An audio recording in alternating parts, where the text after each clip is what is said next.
xafladatan oo loogu talagalay in ay ku qalin bedeshaan dufcaddii koowaad ee ka qalin bedelata ama ka qalin jabisa dugsiga hoose dhexe ee Alqalam Primary School dalada Alqalam Primary School oo xagayga dambe ka muuqata waa dalad waxbarasho oo ka kooban quraan iyo iskuulka waa laga bilaabo koowaad ama xadaano ilaa iyo laga gaadho sideedaad oo maanta ardadii u horeysay ay ka qalin jabisay Alqalam Primary Schools ama madarisul qalam لتحفيظ القرآن الكريم والتعليم الأساسي waxay ka kooban tahay markaa qaybo kala duwan qaybahaas waxa ugu muhiimsan qaybta wada socodka ee quraanka iyo iskoolka oo laga soo bilaabo fasalka labaad ilaa iyo fasalka sideedaad oo ardaygu isagoo iskoolkiina ka dhameeyay ama intuusan iskoolka dhamayn oo quraankii xifdiyo oo loogu talagalay arday quraankana xifdisan dugsiga dhexe inuu ka qalin jabiyo oo ka baxo qayb baa ka horeysa qaybtaasi waa barnaamij la yiraahdo البرنامج التمهيدي oo xadaano iyo koowaado oo waxa labaad ka hooseeya isna waa barnaamij gaar oo ardayga lagu barayo akhriska iyo qoraalka oo tarbiyad ayaa la qaataa sidoo kale waxa iskuulku uu leeyahay qayb boarding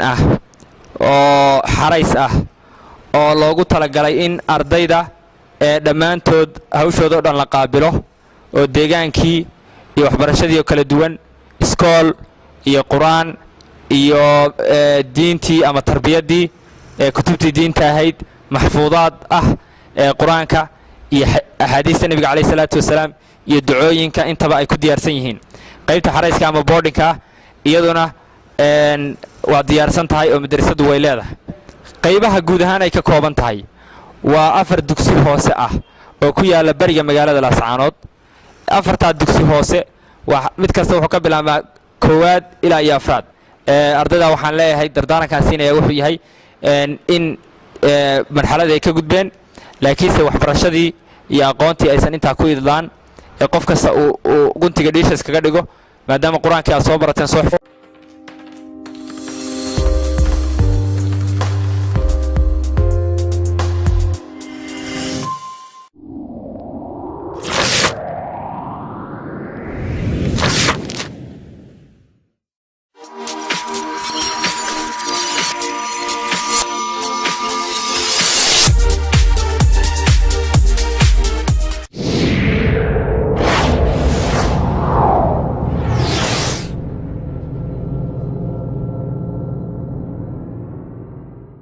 aynu ku qabanay xafladda xawee iskuulka dugsiga hoose dhexe Alqalam Primary School ama madarisul qalam madarista la isku yiraahdo oo la idinka warramay guud ahaan qaybaha ay ka kooban yihiin furuucdooda waa Ilaahay subhanahu wa ta'ala mahadi in dufcada maanta waxa weeye ardayda qalin bedelanaysa ay waxa weeye ka baxday madrasada qalam ay maanta waxa weeye ay u gudbeen heerkii saddexaad ee waxbarashada oo dugsiga sare aan Ilaahay uga rajeynayno guul waxaan waxa weeye dhammaan aan u mahadnaqayaa ka soo qaybgalayaasha waxa weeye marti sharafta kala duwan ee qaybaha kala duwan leh dhammaantood ardaydana waxaan Ilaahay subhanahu wa ta'ala u weydiinaynaa inuu barakeeyo waxaan leenahay ku soo dhawaada Alqalam Primary School oo waxa weeye hadeerna furitaankiisii sanadkan sanadugsiyeedkan 2018 iyo 2019 waxa weeye hadeer yani waxa weeye furmay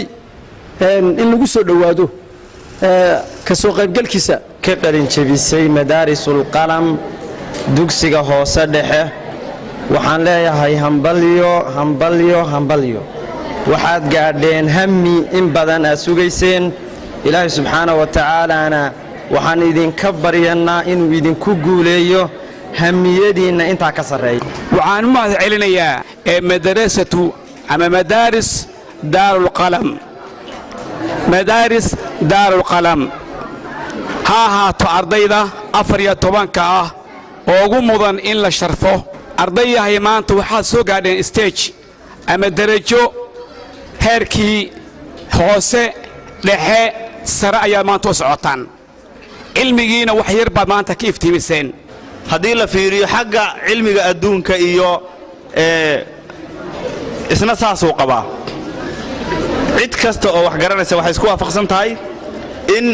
waxa lagu kala qiimo badan yahay uu yahay sida loo kala tacliim badan yahay waxaan u mahad celinayaa oo aan u hambalyeynaya oo ammaanaya maamulka iyo macallimiinta iskuulka qalam qaybihiisa kala duwan waxaan leeyahay halkaa ka sii wada xafladda noocana soo abaabulay ardaydu ku qalin jebinayso waalidiintiina keenay aad baan ugu mahadnaqayaa ardayda 14 ah ee qalin jebisay aad baan u soo dhawaynayaa waxaana leeyahay soo dhawaada bisinka lagu hayaa waxaa ku barbaarinaayo cilmiga ku bari macallimiin jaamiciin oo cilmiga taqaan ardayda iyo iskuulka daarusalam maamulayaasha meesha isku yimid kelmad baa waxaan dardaarmi lahaa ardaydan hadda qalin jebinaysa in ay isgaarsiiyo oo dadka horumar loo fikiro si xirfaddu ay u barato arday maadii ka dhisan